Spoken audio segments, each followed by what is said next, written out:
నమస్తే citizen news కి స్వాగతం। బషీరాబాద్ మహారాజ్ కుటుంబం నుండి సర్పంచ్ అభ్యర్థిగా బరిలోకి వికారాబాద్ జిల్లా బషీరాబాద్ మండలం కేంద్రం నుండి సర్పంచ్ అభ్యర్థిగా నువ్వానేనా అన్నట్లు కొనసాగింది। సర్పంచ్ ఎన్నికల నేపథ్యంలో నామినేషన్ల పర్వం కొనసాగుతోంది।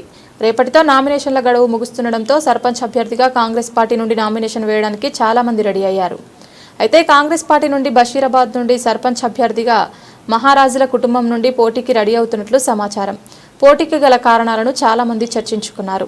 మొన్నటి వరకు కాంగ్రెస్ పార్టీ నుండి నామినేషన్ వేసిన అభ్యర్థులు వాళ్ళని చూసి ఇంకా చాలా మంది నామినేషన్లు వేయడానికి సిద్ధం కావడంతో ఎవరు ఉంటే బాగుంటుందని చర్చ మొదలు కావడంతో ఇటు రంగంలోకి మహారాజుల కుటుంబమే దిగడం విశేషం।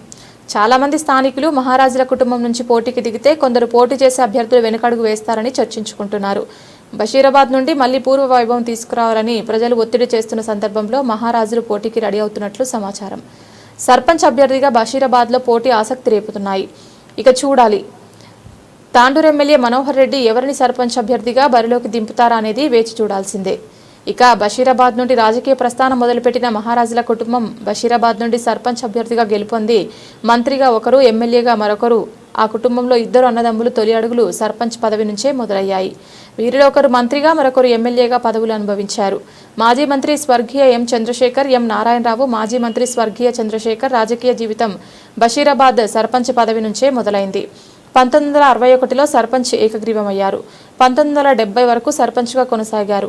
అప్పటి నుంచి అంచెలంచెలుగా ఎదిగి కాంగ్రెస్ పార్టీ నుంచి 1992లో మంత్రిగా బాధ్యతలు చేపట్టారు। మంత్రిగా బాధ్యతలు చేపడుతున్న సమయంలోనే గుండెపోటుతో మృతి చెందారు। ఆ తర్వాత అదే కుటుంబం నుంచి చంద్రశేఖర్ సోదరుడు నారాయణరావు రాజకీయాలు అరంగేట్రం చేశారు। ఈయన సైతం 1988లో బషీరాబాద్ సర్పంచ్గా తన రాజకీయ ప్రస్థానాన్ని ప్రారంభించారు। 1995 వరకు సర్పంచ్గా కొనసాగారు। ఆ తర్వాత 2004 తాండూరు శాసనసభ్యుడిగా గెలుపొందారు। స్వర్గీయ మాణిక్రావు మంత్రి ఎమ్మెల్సీగా కొనసాగారు। అదేవిధంగా రమేష్ మహారాజ్ ప్రస్తుతం ఫైనాన్స్ మెంబర్గా కొనసాగుతున్నారు। కాంగ్రెస్ పార్టీ అధికారంలో ఉన్నప్పుడు ఉమ్మడి ఆంధ్రప్రదేశ్ రాష్ట్రంలో ఏకంగా ఢిల్లీలో చక్రం తిప్పే పేరును మహారాజ్ కుటుంబం అందుకోవడం విశేషం।